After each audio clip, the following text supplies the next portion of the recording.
Hi, I'm Alfred H. Davis. I'm born and raised in Suffolk, Virginia. When the war started, I was only 17. I wasn't drafted, I volunteered. And I came into the Horse Cavalry in Fort Riley, Kansas.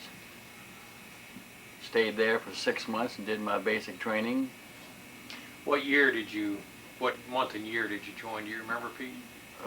March 42. March 42. Yeah. So about, War had been going a year then.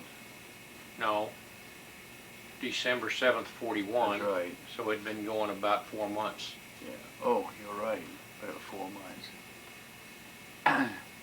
In Fort Riley, Kansas, I ended up in the Horse Cavalry.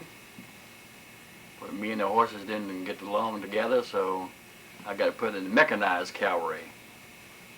And I said, that's great. So I got to drive a half-track, a Jeep, and a tank.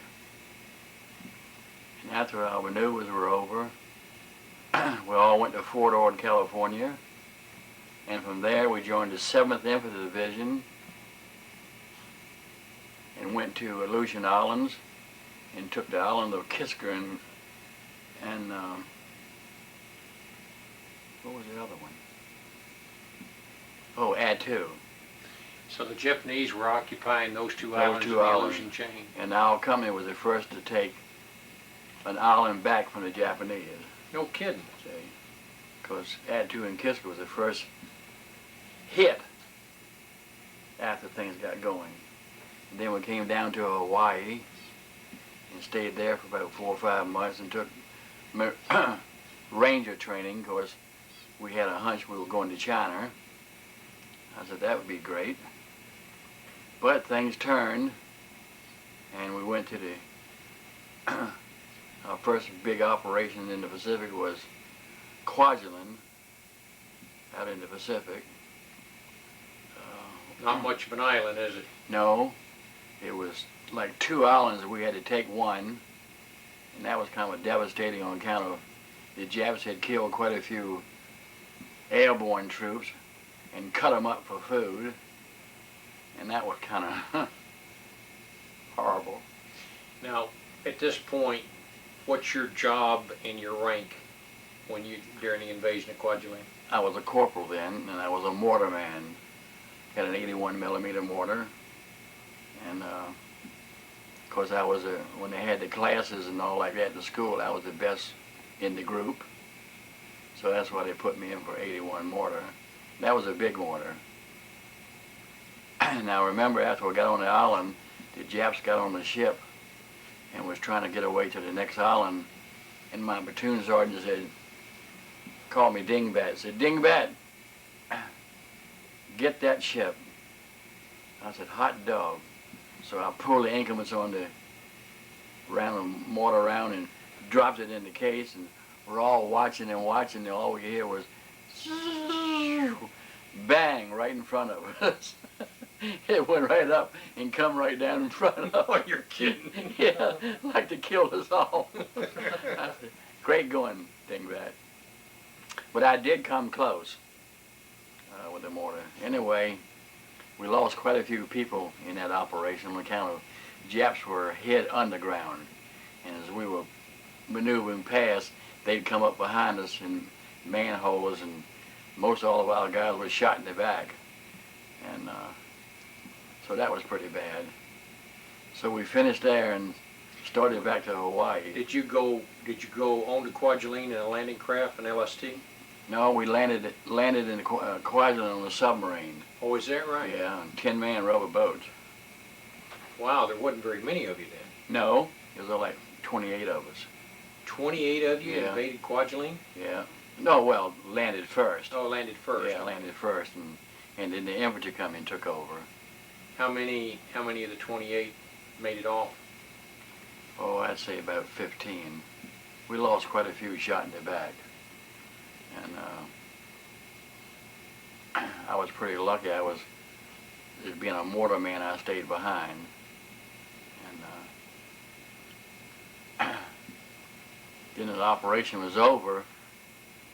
It seemed kind of funny that a little island and stuff like that just cost so many lives, and so much time.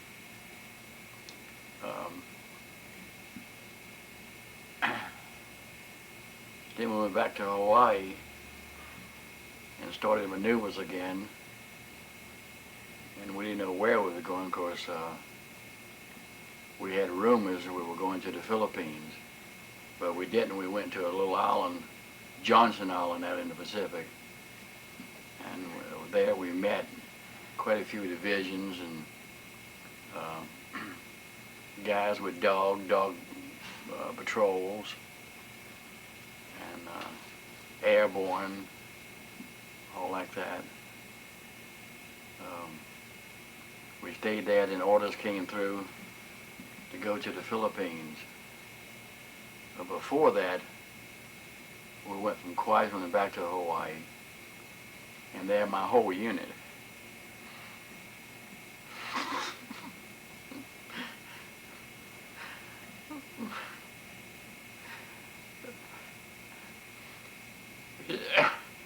Received a unit citation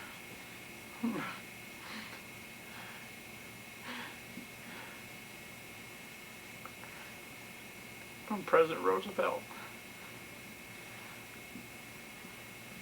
And I felt kind of proud because he pinned it on me himself.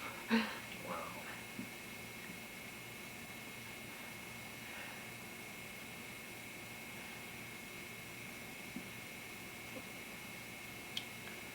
And then we got together again and as a unit, joined the infantry then and went to the Johnson Island.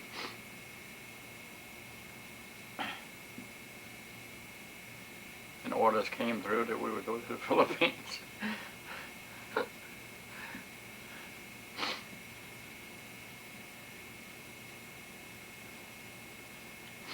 Of course, to us it wasn't too bad because as a recon unit we knew that we wouldn't go first, but on the island of Leyte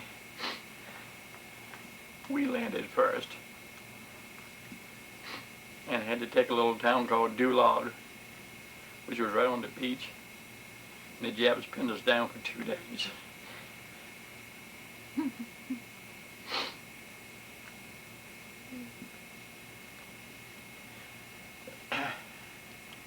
We landed on the beach. I even forgot what day it was now. I think it was in the springtime. Weather wasn't bad. My company had to hold this one area, and we had 81mm mortars lined up. We had long toms, 5.55 they call them. And the Japs pinned us down for the first 2 nights we were held on the beach, and they really threw the banzai attacks at us.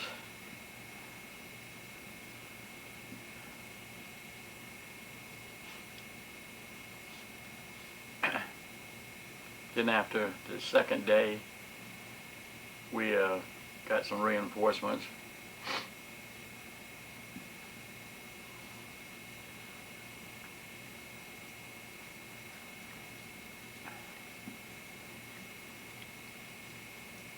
And they really threw the works at us on the second day. But we held up good. And I had a Jeep at that time I drove, and I had a 50 caliber mounted in the back. There was only 2 in my company. I had one, and the infantry company had one. Were you still a corporal at this time? Yeah, I was a corporal still at that time. And that night, when they threw the banzai attack, I guess I went through about 5 boxes of ammunition, and I practically burnt the 50 caliber up because I know from the time I started until it ended, I just had my hand on the trigger, just shooting away, just going back and forth like that.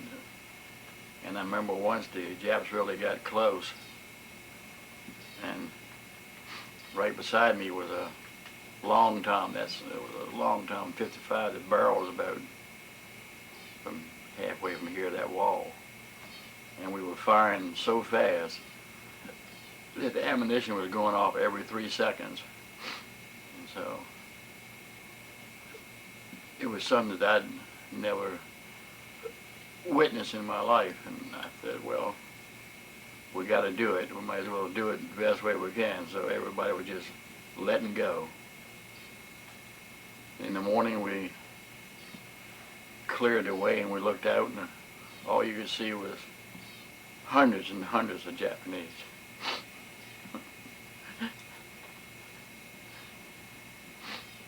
And of course we lost quite a few too.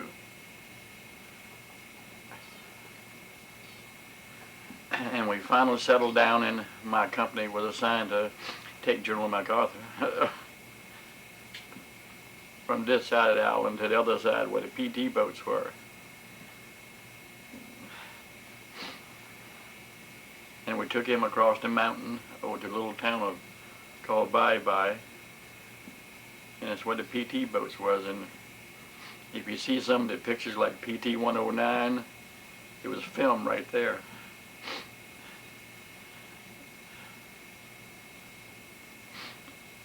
And we waved goodbye to him and his wife, because he was going to take the PT boat and they're going to go to Australia.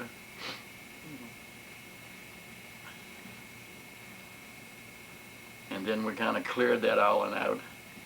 And across the bay from there was the island of Cebu, where they had quite a few Japs. And they'd bring them in on that side of the island, and we couldn't do anything about it. So finally, our ships got around and intercepted them. And we kind of finally cleared Leyte. And in 3 months, the war there was over.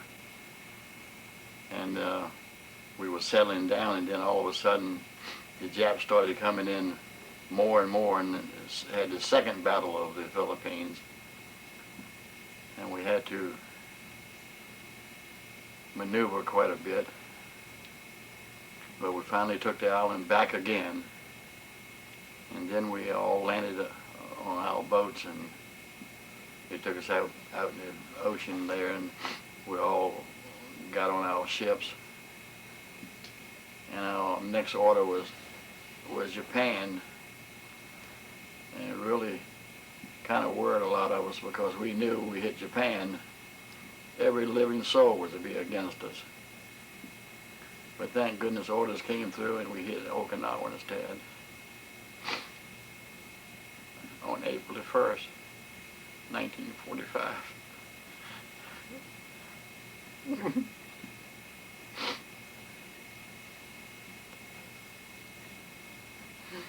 That's when I was first wounded.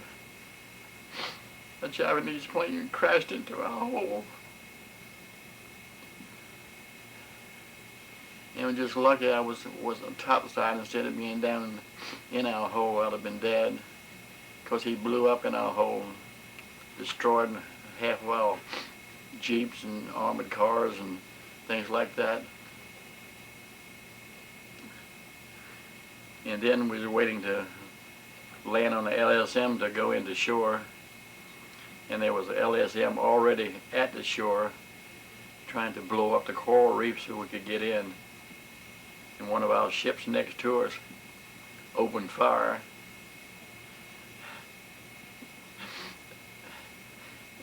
And blew the boat up, killed all our guys. But he didn't know whether it was the Japanese or ours, so I guess you couldn't just blame him for that. Then we finally loaded on and came to shore and got up on land and got started. As we started across the island, we encountered many, many Japanese in holes and bunkers and things like that. But we took care of ourselves.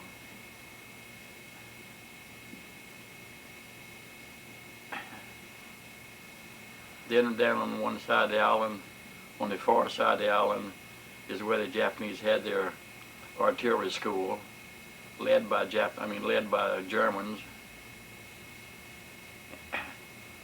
And we had a hard time getting into the artillery, but we had 2 civilians signed to us from the States, and they had little machines, and all they wanted to do is record an artillery shell going off. That's all they needed to know. And between the front guy working with this guys and this one working with them guys, he could tell you exactly where that artillery piece was. And so that really helped us. He really pinned them down.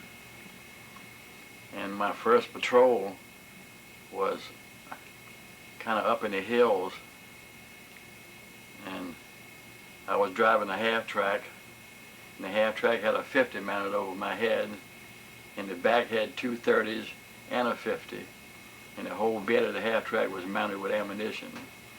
As we were coming down a little end grade, we ran over a landmine and blew the track off on my side, and I didn't think that I could drive the half-track with half of it gone, but you could.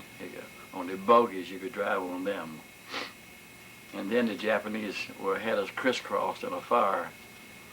So I jumped off and I grabbed my pistol. That's all I had. And my buddy had 2 pistols, and that's all we had. All the rest of the guns and ammunition was on the half-track. And I said, wow, what a position to be in. Surrounded, and we haven't even gotten the guns to shoot with except a pistol. And I said, I couldn't even hit the barn side with a brick door with a pistol. So anyway, we ran about 50 yards from the half-track and jumped in a ditch. And I said, we got to get out of here. I said, we don't know how many guys are up there. So we eased our way along, and we saw a break. So we just ran for all we was worth. And about 50 to 100 yards away, I had to come up a little incline. And just as I come up the incline, it was really funny. There was a rifle there staring me right in the face. I said, oh gosh, but the guy was dead. So I said, thank goodness for that. And so we ran, and I got back to our company and told the motor sergeant what happened, and he got in a Jeep, and we went back over there. The Japanese didn't do anything to our half-track. I thought they would take our ammunition and take our guns, but they didn't. I caught heck over losing the half-track, but I said, hey, I didn't put the landmine in the middle of the road. So after that, we grouped up, and we just cleaned up the Japanese along that far side of the island.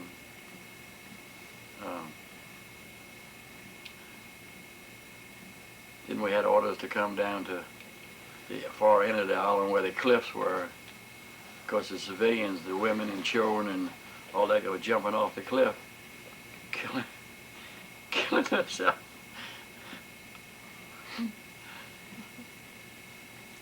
Because they thought that Americans would kill them instead. So we had to, assignment was to shoot the ones that were dying, and I couldn't do that. So I just went along with the rest of them, just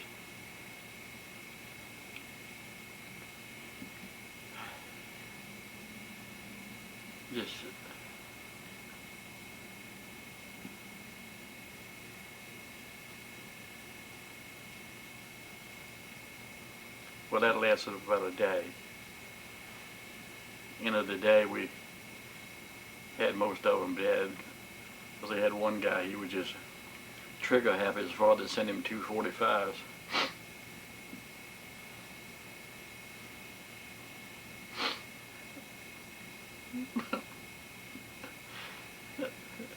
And he just went hog wild shooting them.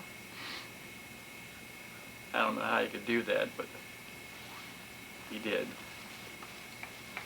Then our company was called back, and we was waiting on the side of the cliff, because there was a big tunnel there that went into the cliff, and we had heard a Japanese general was hiding out in there, and we ordered to hold that front. And I'm up on a hill, and I had a BAR looking down at the hole, and I heard something that went shoo, and a mortar shell hit right between my legs. And I just looked down. I didn't know whether to jump or not, but anyway, I ran for all I was worth. it didn't go off. If it had, it'd just been dead, period.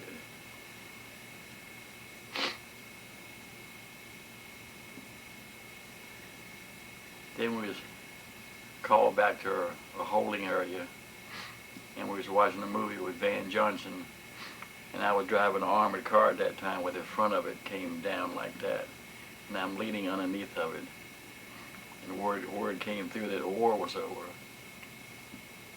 And out in the bay and everywhere, the ships was just shooting ammunition left and right for being happy. They didn't realize that somewhere along the line the ammunition had to come down, and they did. Most of it right in our camp.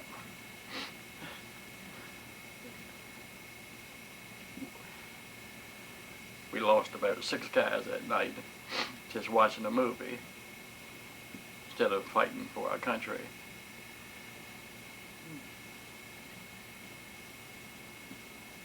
After that was over, I guess word got out and all the shooting stopped. Of course, right next to us we had a Japanese war camp where the prisoners were put when they were taken. And my company had the honor of taking over the prisoners of war.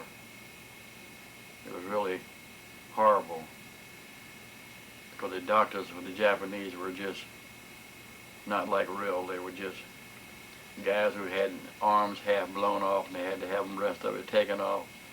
They cut them off with the sabers, and if you flinched when he cut your arm off, he shot you.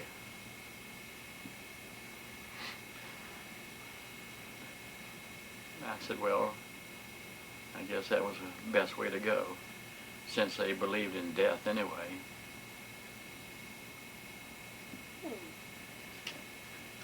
And we went up to a holding area and took over a prisoner of war camp, and we did that until the war was over in August, September. Then we got aboard ships and went to Korea. Take over Korea. Went to the town of Seoul and set up camp in Seoul, and stayed there until from August until September, October, and then ships started coming in, take us home. I had a chance to stay and make master sergeant, but I said no. I've been through the war, saw enough shooting and killing. I said I'll take my chance back home. So I came back to the States in December of '45. Went by train from San Francisco to Fort Knox. Was it a big place in North Carolina? Fort Knox is Kentucky. Anyway, it was a getting out place for all military, and we were there for about a week and a half, and they had big piles of stuff where if you didn't want this or didn't want that, just throw it in that pile. And I used to watch the guys fight over it, because to me all I wanted to do was get home. I could care less for boots and pants and shirts and things like that. I didn't want any of that. So I came home with a set of khakis on. My hometown was kind of funny because during the war they had a lot of people there in tents and all that in this one place. They all worked in the shipyard, and so it seemed funny how all that was gone, and they had trailers, 3-bedroom trailers like this is where most of the people lived. And me and my buddy had quite a bit of money, so he said, let's buy them, carry them to Virginia Beach and set them up and run them out and make a little money. I didn't think that was a good idea for me, but he did. He bought 5 or 6 of them, and he carried them to Virginia Beach and set them up, and I guess he made a fortune, because at Virginia Beach and Ocean City at that time, things were still high, and you get a place like this for say 200-300 a week. That was a good advantage to take advantage of. And so, from December until March of the next following year, all I did was shoot pool. I was a good pool shot. December 45 to March is 46. Yeah. And right below us was a recruiting station, and I used to shoot them guys for lunch every day. And so the guy said, Sergeant Davis, won't you, because I got out as a sergeant with a T in the middle of the thing, a tech sergeant they called him. He said, won't you come back in the service? I said, well, I would think about it, but I said, I'm not coming back as a private. I said, anything but that. And so he said, well, it's in a good place to go. So about 2 or 3 weeks went by, and finally a guy came and said, well, how about Fort Knox, Kentucky? I said, ooh, that's good. Out there where all the race cars are and all, yeah, I'll take that. So I went to Fort Knox, Kentucky, and I was in the 70th Armored Car Division, which was all huge tanks. I mean huge, 40-tonners and all like that. And I said, wow, I didn't want to drive one of them. I said, well, I wouldn't mind riding in one. I did. And I stayed there, and I was transferred over to an ordnance company because I was good at figures and numbers and things like that. And so I got out of the tank corps and got into the ordnance and stayed there for about, a year and a half. And then orders came out, and I got transferred to Fort Eustis, Virginia, in the ordnance company there. And so I was there about a month, and the Korean War broke out in 1950. And I knew I was going to go because there was too many sergeants in my company that were already going.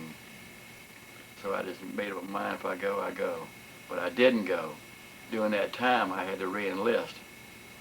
And when I re-enlisted and came home to Portsmouth, my company commander called me and said, Sergeant Davis, we're forming a company to go to Europe to take over with General Eisenhower's headquarters. So I said, oh, I'll take that.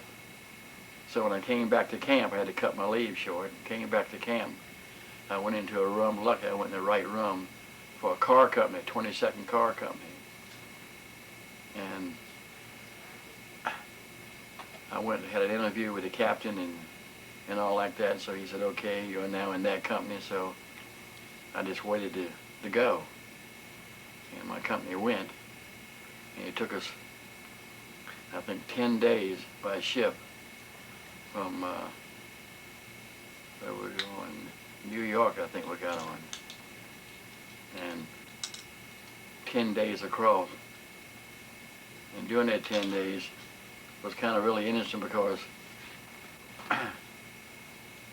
there was a guy on the ship with the exact same name as mine. And every time I had to go pull duty, they called his name, or my name. Anyway, he answered, and I said, darn, Davis, you don't have to worry about no duty clean across this ocean. So it was funny. So we got to France, and we went to Germany. Had to stay in Germany 6 months because I had to wait on our staff cars to come.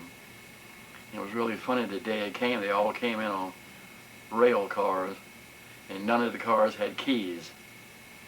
So they had to have a German come by and break every little vent window to get into the cars to have regular keys made. And then we trained. We drove around this town and around this vicinity for a while. And we stayed in the barracks where Hitler had his youth school. And it was kind of interesting because the barracks was like 7 stories underground and about 5 stories above ground. Really an interesting place. We lost one guy in that deal where he was told never to go underground and venture out, what's called, once he did. We never found him. And you could come out of where my company was stationed, you could come out of go in at the town and come up at your barracks. It was really interesting. I said, wow. We stayed there and then finally got orders to to go to Paris, and so we went a convoy from gosh, I used to know the name of the town, something like Heidelberg, but that wasn't it. Anyway, we maneuvered all the way from there to Paris, and just seemed funny when we got out of Germany coming into France, how friendly everybody was, and I couldn't get over when the French would say, oui, oui. I said, no, not now. And then we went to Paris, and our quarters was outside of Paris, a town, famous town called Versailles, where all the big castles were. And we stayed in the barracks next to this big, huge castle, and I used to go there every day because it was kind of interesting to really see a real castle like you'd see in a movie and everything. And so our company was finally assigned to different people. And at the present time, I was assigned to a brigadier general who was chief of staff for Ike.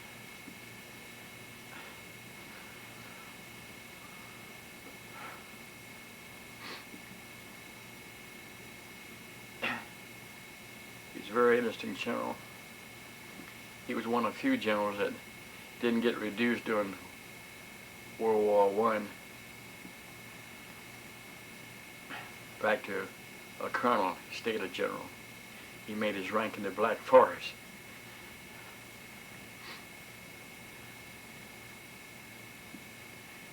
Him and I got along really good.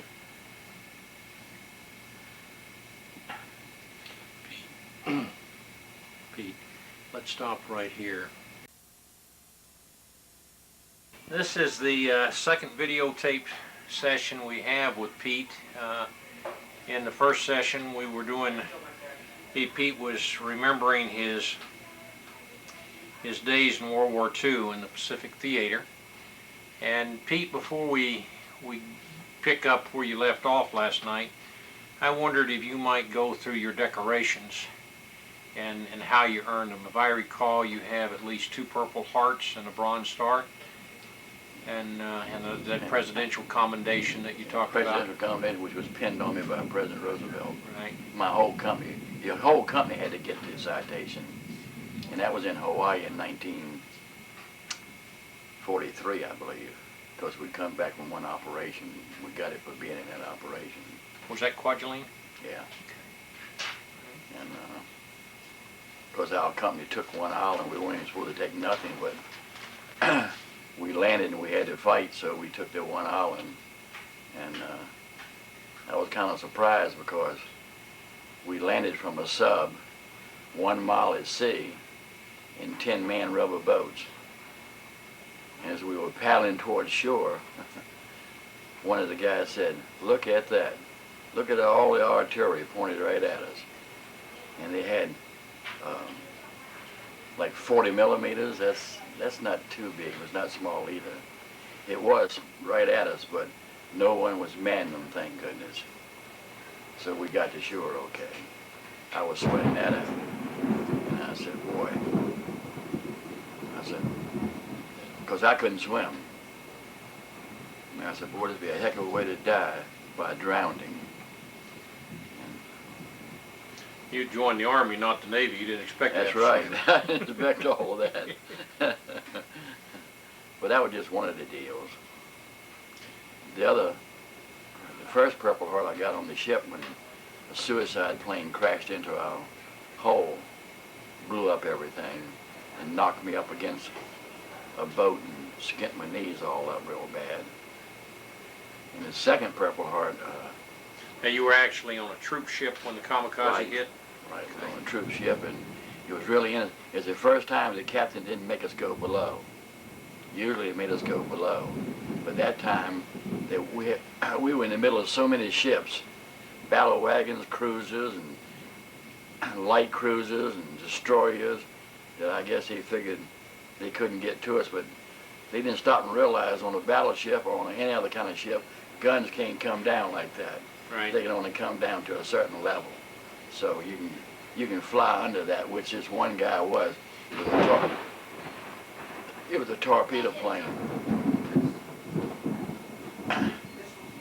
And when it got near us, he let it go, and luckily it missed our ship. We was on a huge transport. God, it was big as a battle wagon. And it missed us and hit the ship next to us. Didn't sink it, but put a hole in it. You could drive a truck through it. And I remember that the captain said, "Everybody overboard. There's nitroglycerin in the hole." And I laughed and I said, "Yeah, that's all I need, nitroglycerin." So we all went up to the bow. The guys were jumping over left and right. I looked down, I said, "You can forget that." I said, "You can read a funny book before you get to the water." I said, "Ain't no way I'm jumping." So I didn't jump. And the guys were jumping, and they had Higgins boats going around picking the guys up as they jumped. And I just said, "I'm not jumping. No way, I can't swim. Here I got this big 90-pound pack on, my rifle, everything." I said, "No way." So I stayed right there underneath had like 2 Higgins boats up on top of the bow. I just stayed underneath of them. Then about 10 minutes later, it came through all clear, disregard the nitroglycerin. I said, "Whew, thank you, thank you." I said, I didn't want to go out in the hell of glory, what do you want to call it. So that was one of the things. And my second Purple Heart came on Okinawa when we were ordered to capture all the horses. So one night, just at dusk, here comes a horse up the road. My platoon sergeant said, "Dingbat, go out and get that horse." I said, "No." I said, "You know I don't like horses." He said, "No, he ain't gonna hurt you. Just grab him by the mane and walk right down the road, walk right in our camp with him." And I said, "Okay." So I'm on this side, and the Jap was on the other side walking stride right with him. And then, of course, when we got closer to camp, the guys could see him. Excuse me? And not me. Todd. You were walking down. I'm on this side and he's on that side. And then they started hollering, "Dingbat, there's a Jap on the other side of you." So I leaned underneath the horse's neck and he shot me with a pistol in my chin, ripped my chin open. So I just fell to the ground, and my 2 buddies from Fort Meade, they shot the horse about at least 500 times with a 5th caliber. Of course, 5th caliber don't have to even hit you solid to kill you. Just strike you on the arm, blow your arm off. So anyway, it tore that horse all to pieces, and of course killed him too. And I said, "Well, thank you guys." I said, "Now you know why I don't like horses." And so anyway, I went down to the medical tent to get first aid, and the guy said, "That's not too bad." I said, "We'll take care of that." So he said, "Yeah, we had methylate." I said, "No." So he had a big swab and dipped it in a bottle of methylate. As soon as he hit that thing, I like to went through that tent. That burnt so bad, I can't tell you how bad it burned. Anyway, they wrapped me up and put my chin in a big thing like that. And I said, "Well, that's my last ordeal." And on in the night, we did have patrollers trying to get through. And then too, we had one guy who had a 50, but he had tracers, so you could just follow everywhere it went, you know, and all like that. So in a lot of times on tracer, you could catch guys out there running, you know, running across a field or something like that. And unless you were using a tracer, you would never know it. So that was my second Purple Heart. I got the Bronze Star for coming down the road in a half track and hit the landmine.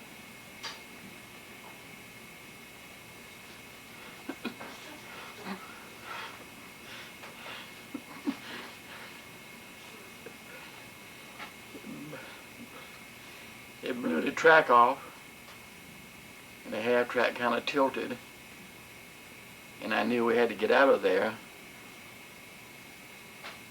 And luckily right beside the road was a ditch, and we ran and jumped in the ditch, and we could see two Japs up there, and they had us in a crossfire. And I said, all we got to do is get across this big field and go that way toward our camp. And we made it to our camp, and we told the motor sergeant all what happened. So they jumped in a Jeep and went back up there. And I'm kind of surprised, but I would have never went back up there.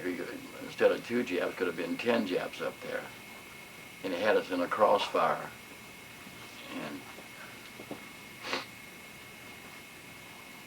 I got the Bronze Star for saving the guys in the half track.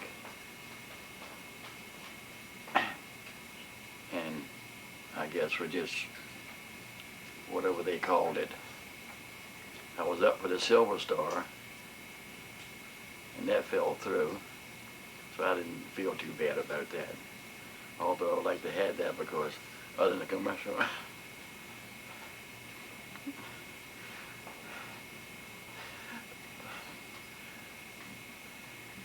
other than the Congressional Medal of Honor, that was the second highest you could get. And I really would have liked to have had it, but it didn't really matter at that time. I got the Bronze Star and I got the 2 Purple Hearts, and I like 5 points to have enough to come home. But at that time, you had a point system, and if you got so many points, you could come home. And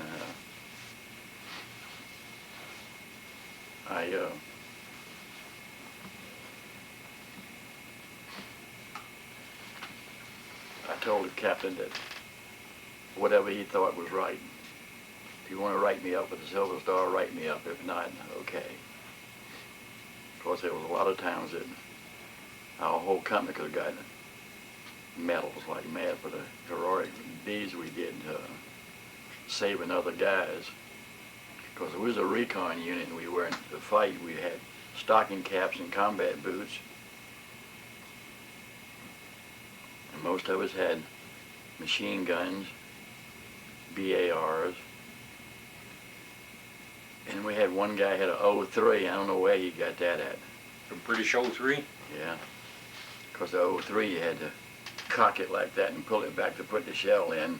Where M1 you just sit there and go shoot 8 rounds and nothing flat. And my BAR, I had special clips. I had 20 to a clip, so I could shoot 20 times and then reload. And I think I had 2, 4, 6, 8 clips in the front of me. And I was all afraid somebody was going to shoot me and hit right in the middle of all my shell there. Blow me up that way. But I was lucky. I was right in the right place at the right time a lot. Last night, when we stopped, you had just told us that you had come to Paris and that you had become the chauffeur for Brigadier General Charles T. Lanham. He was the executive general for Ike. In other words, if you had to go speak to Ike, you had to come through him. He was the chief of public information. And all the generals you could think of were that shape headquarters, especially this one British general. I'll never forget him. He wore a thing in his eye, and you could shave in his boots. They were so shiny. Then we had a German general there the same way. His boots was like glass, and he wore one of them things in his eyes and smoked a cigarette in one of those case things. And I only got to talk to him a couple of times. But anyway, I got introduced to Ike, and me and another sergeant were the only 2 sergeants in my company who knew Paris like a book. Wasn't a place we didn't know to go or take you there. And so that's why they picked me to drive Ike and Mrs. Eisenhower. I used to drive her a lot to the Eiffel Tower, of course. On the 2nd floor was a beautiful restaurant, and that's where she'd go to eat. And I used to go downstairs and go across the street to a French restaurant to eat.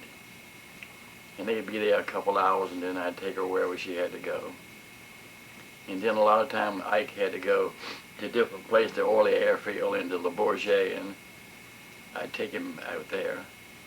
And he was kind of fascinated by how I knew Paris and all like that. So I got in good with him, so I finally got to be his driver.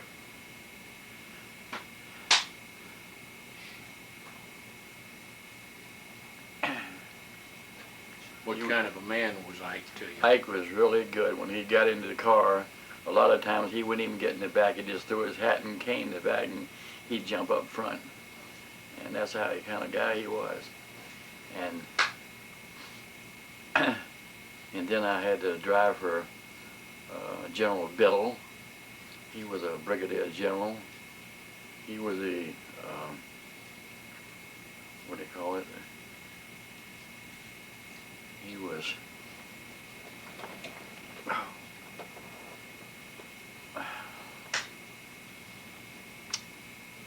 attaché or something like that. But anyway, he was pretty famous. And most of those generals, has really amazed me, they only drew $1 a year. And I said, wow, $1 a year.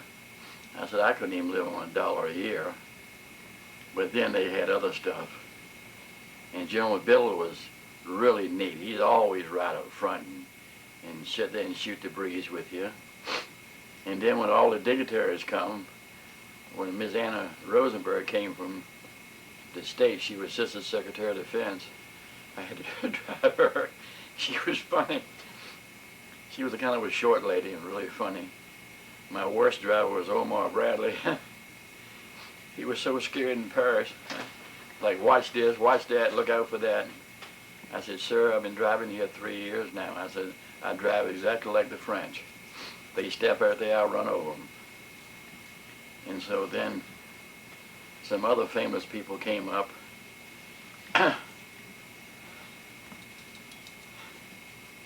General Mountbatten came, and Mountbatten and General Montgomery both came, and you know, they were famous in South Africa fighting Rommel. And I got to drive them quite a bit. Of course, the car I wanted to drive was the British General Mountbatten's car. He had a Duesenberg, like a city block long, but it was gorgeous. But he had a corporal for a driver, and he said, ain't no way you even getting in my car, now let's drive it. So I said, oh yeah? I said, I'll work that out. So I went to see Jane, who was Ike's secretary. And I said, won't you do me a big, big favor? And she said, what? I said, I want you to call Mountbatten and Montgomery's driver in here. And while they're in here, I'm going to jump in his car, ride it around headquarters. So she did. And I rode around headquarters, and I come back and backed it into the space. Here he come running. What did I tell you about getting in that car? That's what I told you, I was going to drive it. And I said, it drives gorgeous. I said, I might trade you that old Buick over there for it. Because I had a Buick, 1950 Buick, yeah. And I had honor of driving King George V of England, and his wife and the family when they came to Paris to meet the president of France, who was at that time had a huge Cadillac, who he donated to Ike for his staff car. So I had that as my staff car. And the rest of the guys had their regular. We had all 1950 Buicks and 1950 Chevrolets. I used to go a lot to Versailles, which was right outside of our headquarters, at the castle there. And the general used to go on a lot of trips. I went to where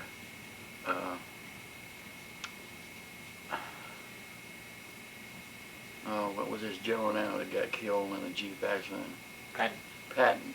I went down to southern part of France to a place called Sands, France. That was his headquarters. And that was a kind of a neat little town. And I took my general down there.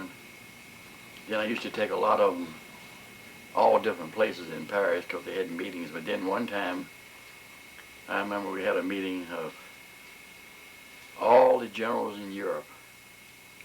It was at our headquarters. And I was just amazed. I said, you know what? This is bad. All the most important people in the world are right here. And I said, and something could really go wrong, but which it never did. And I just felt an honor to be among such great people and meeting them and kind of just what's called. Then when Ike come to run back for president, he said, Sergeant Davis, who do you want to drive for when I leave? I said, sir, I don't know. It doesn't really matter to me. So there was a General Schuyler. He was a 3-star. He said, he's taking over my place to General Gunther from Okinawa arrives.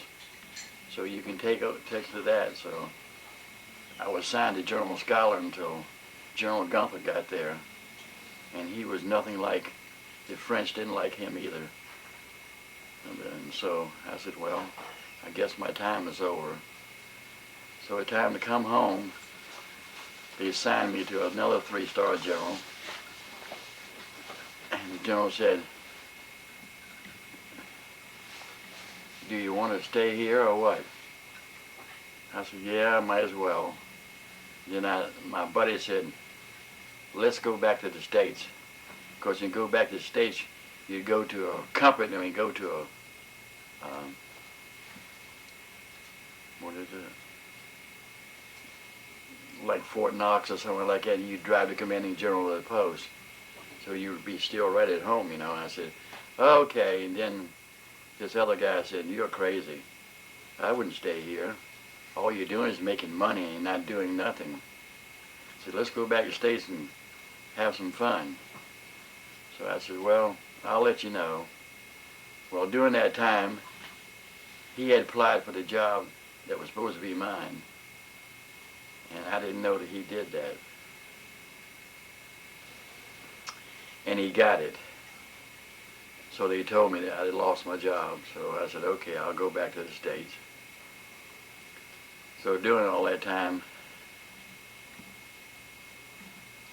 I went sightseeing all over Paris. And the general's wife, not Ike, but the other general's wife, she knew Paris like a book. And she used to go in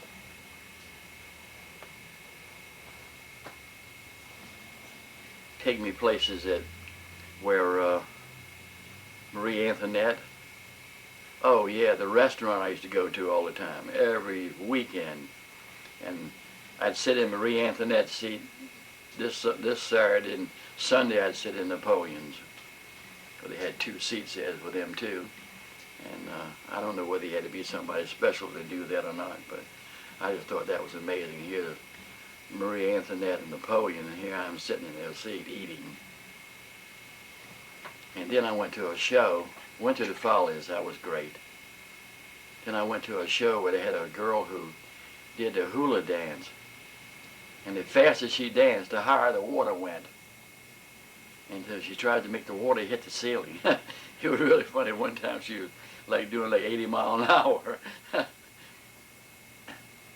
And I went to a lot of good shows. I went to a flea market. I bought a set of dueling pistols that belonged to, I can't even think of his name now, but anyway, he was famous during that time. He was killed in a duel. And had all that stuff. And I used to go up Pig Alley. That was a place where most all the prostitutes hang out. And I got to know a guy in a restaurant there. And he knew everything. He talked all to me. He spoke good English. And so I got in real good with him. And he was telling me about when the contest of Miss France came. I forgot what year it was now, but anyway, he applied for it and won. He beat all the women out. I can't believe that. But from here down, he had hair none on his body. And I just said that was amazing to beat all them girls out in a contest like that. And so I had a big picture of him, but it got stolen on the way back to the States. And I came back to the States to Fort Monroe, Virginia, into a 90 millimeter anti-aircraft gun outfit. I said, how did I get that? I said, all them years in the car company and things like that, and I end up in a 90 millimeter gun outfit. But anyway, it was kind of nice. It was all artillery, big artillery. I think it was 90s. Yeah, it was 90s. And from there, what did I do then?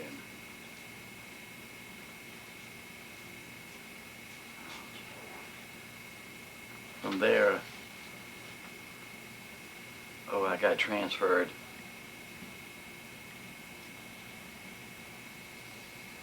somewhere.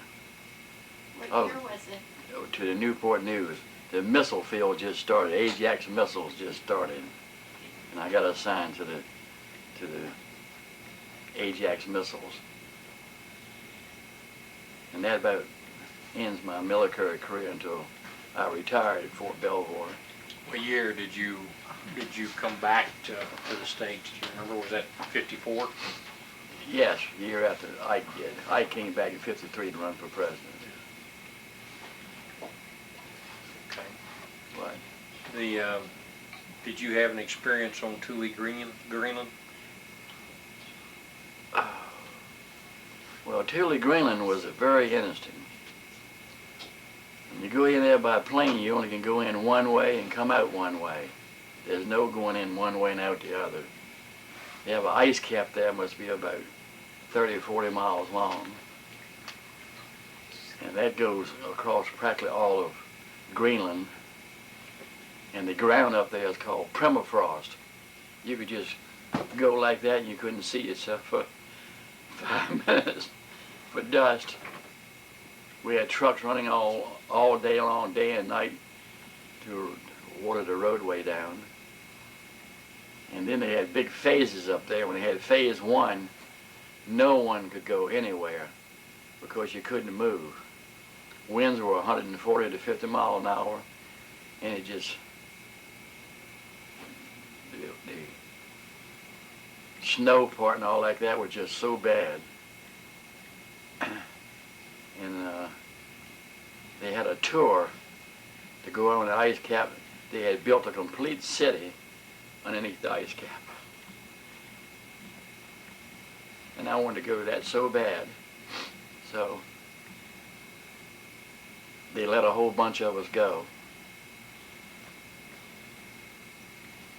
And was on a sled. And you couldn't go fast because you had to be out front with a stick poking the snow and ice because you could hit the snow and it would go through and you could lose the whole sled. Anyway, we made it out there and it took quite a bit of time. It was freezing.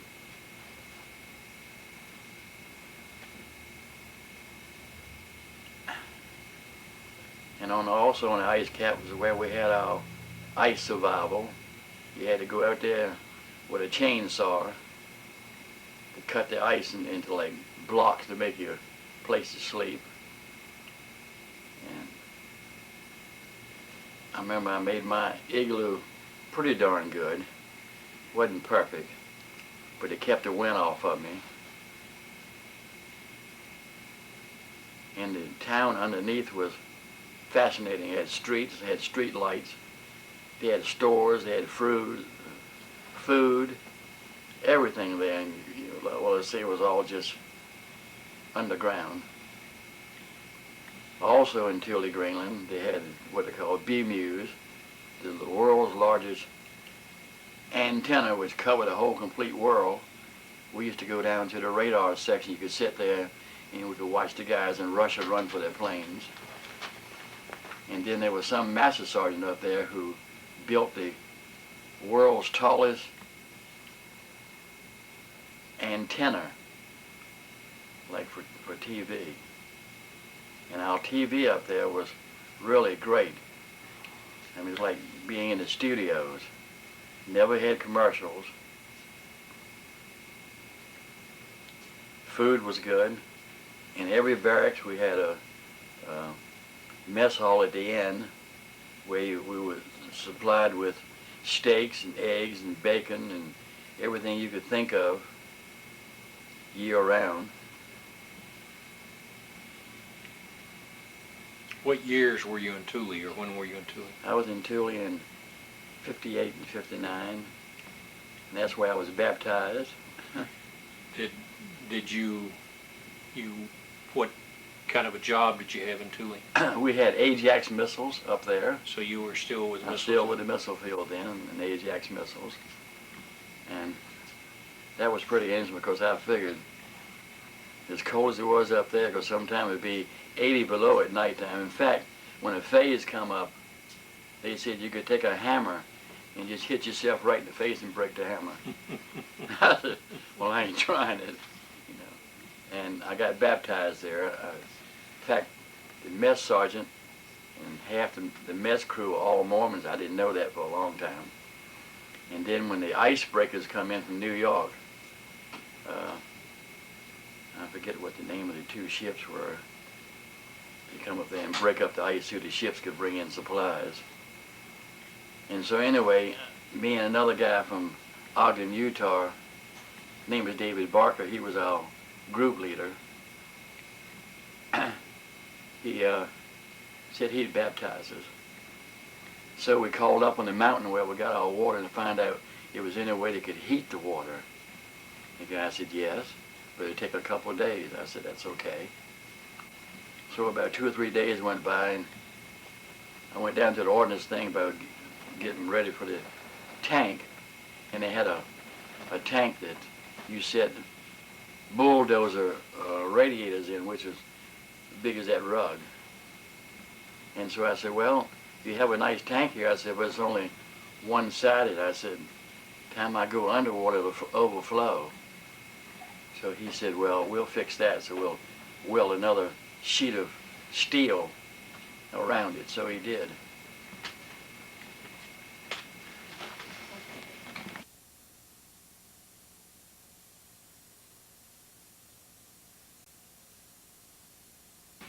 Pete, we were talking about you were about to be baptized, and they welded another piece of metal Steel on that around tank. it, yeah. And so then we had to wait for the truck to come out of the mountain.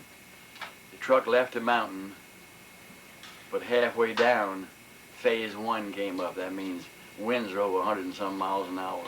You couldn't drive, you couldn't even see the hood. So we had to sweat that out. And so about an hour or so later, here comes the truck into the building we was in. Huge building where where they had all the tanks and everything. And so we pulled up alongside the place to put the water in. He put the hose out, and I looked and I started laughing. I said, nothing but ice. The guy said, yeah, got caught in that phase 1. So here comes all the water was pouring out of the tanker into the thing. Ice was just floating everywhere. So Dave Barker said, you gonna go through with it? I said, yeah, if you are. He said, just remember, the Lord is looking at you, and he's gonna make that water real warm when you step in it. I said, yeah, I believe that when I step in it. So I stepped in it and it took my breath. It honestly took my breath. I said, wow. I said, okay, let's get this over with. So went through the procedure and baptized me and the other guy. Then went up to the mess hall and had the cooks had cooked cake and ice cream, and we had fried chicken and steak and all that stuff. Base commander was there from Greenland. And so I thought was a pretty neat ordeal, being baptized at the top of the world. Pete, what was it that made you decide to be baptized? Well, I had gone with this girl in Newport News, and she was Mormon, and we went together quite a while. And then when I went to Thule, I left her in my car, and so when I got up there, I didn't know what to do. So finally, of course, in the building I was in, the Catholic, the Baptist, the Methodist, all met in there. And so I talked to this one guy, and he said he was Mormon. I said, well, that sounds pretty good. And so I said, well, I'll go with your religion. So I just started out with him, and I started reading the Book of Mormon. And I liked it. And then on Sundays we met in the mess hall, had our group meeting, and Elder Barker was our group leader, and he was just fascinating. He had a memory that just could. The whole time he was there, he'd read a chapter of the scriptures, and the next night we met in the mess hall, he'd repeat them to you. And I just thought that was amazing that you could remember a whole chapter in the Bible. And so I got in real good with him. We got to be real good friends. And so that's when he led me up to, do you want to be baptized? I said, yeah. I said, can't baptize you up here. He said, oh, yes, they can. So he made all the arrangements to have me baptized. And his name was Dave Barker. He was from Ogden, Utah.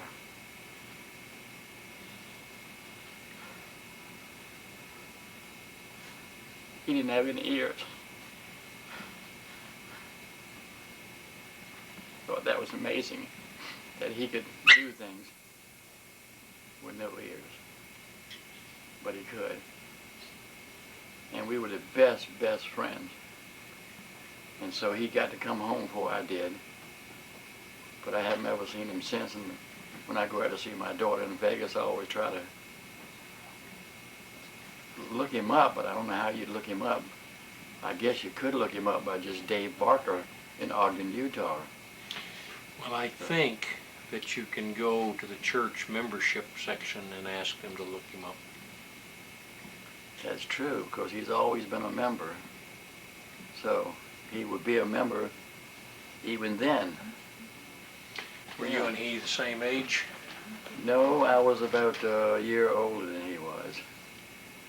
And I just pal around with him all the time, and what was amazing me when on Wednesday nights we'd write letters, and I'm sitting there trying to write Nancy, this girl I left my car with, a letter, and it seemed like maybe 20 minutes later I ain't got about a paragraph, and he done got 5 pages. I said, Dave, what in the world will you write about? He said, heck, he said, got all kind of scriptures and all I can write down here, and he said, it don't take me long. So sometimes he can go through 2 or 3 letters, seal them up and ready to mail before I got one done.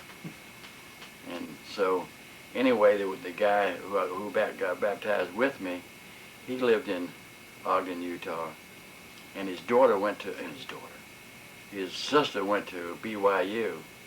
He said, I want you to write her a letter so y'all can correspond. He said, she'd like you. So he did, and she started writing back at him. The next thing I know, when I got ready to leave, they were engaged.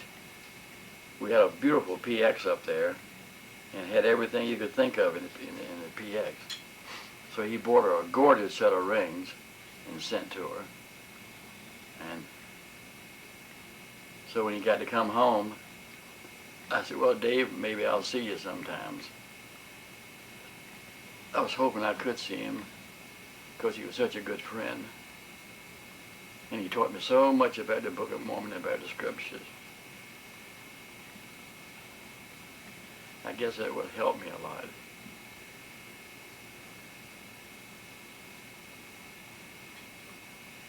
And from there, I left Greenland and came back to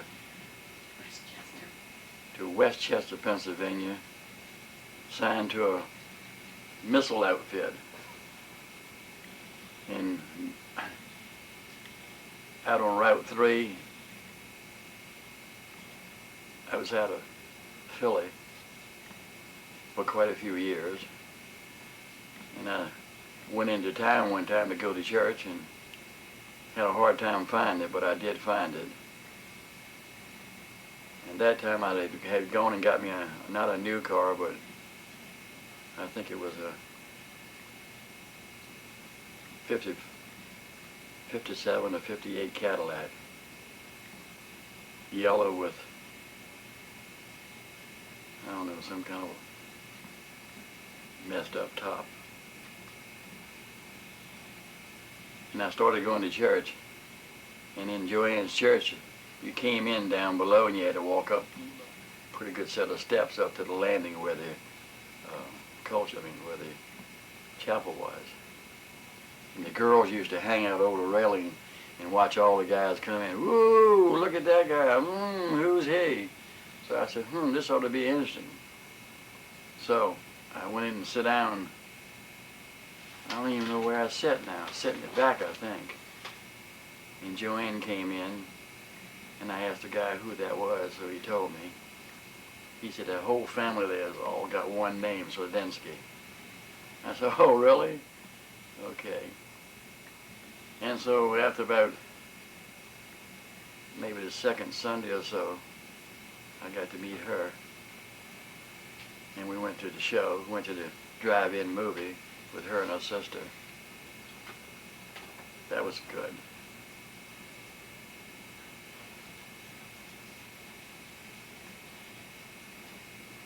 And actually, we got kind of serious right away, and she proposed to me instead of me proposing to her. And she said she wanted to get married right away. So I said, oh, I hope your father got a shotgun. So anyway, her father met me, and he said, he's way older than you. She said, no, he's not. God. And so the next Sunday to come to church, they made all the military people come in uniform. And I had just bought a new blouse, had my hash marks, 7 hash marks right here.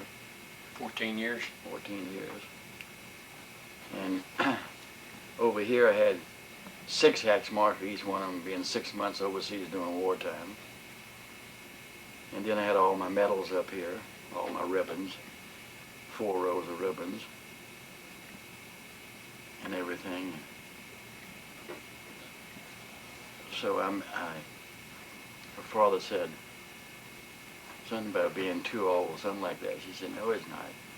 And then her sister Nancy in Philadelphia, she was always bugging because she said, I think he's really older than you. And because her and I used to go to a group in church, if you were more than 25, you couldn't go. I forgot what group it was. But it was just a group of 25-year-olds. And I was already in my 30s. So from there, we got engaged, and we ran off to Elkins, Maryland to get married by the justice of the peace. And as soon as we got married, I left. What year was that you got married? 1960, What month? April. What day? November. November the 19th, 1960. I was married. Right. And so then I got orders to come to Philadelphia. To Fort Belvoir. And I came there and stayed 11 years. I could have gone many places, but with my MOS being in the missile field, there weren't no missiles in Vietnam, or none in Korea. But then in Korea they had the Hawk missile. And in my company we had Hawks. So I volunteered to go to Korea. I was afraid I was going to go somewhere else I didn't want to go. So I went to Korea and stayed there a year and a half. What year was that? Okay. 67, 68? Yeah, 67, 68. And it was really funny when my year was up.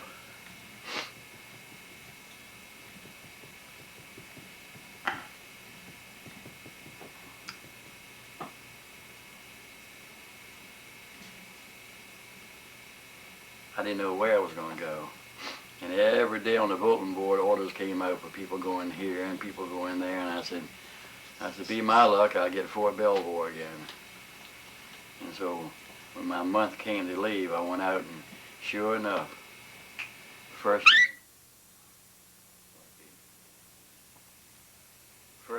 person on the list was me. Right back to Fort Belvoir, Virginia, to the same building, same office I'd been in all the years before I'd left. So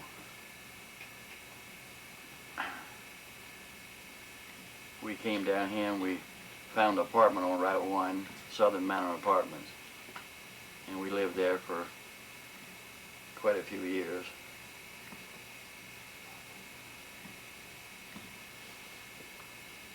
And then my military life went on until August of 1969 when I decided to retire.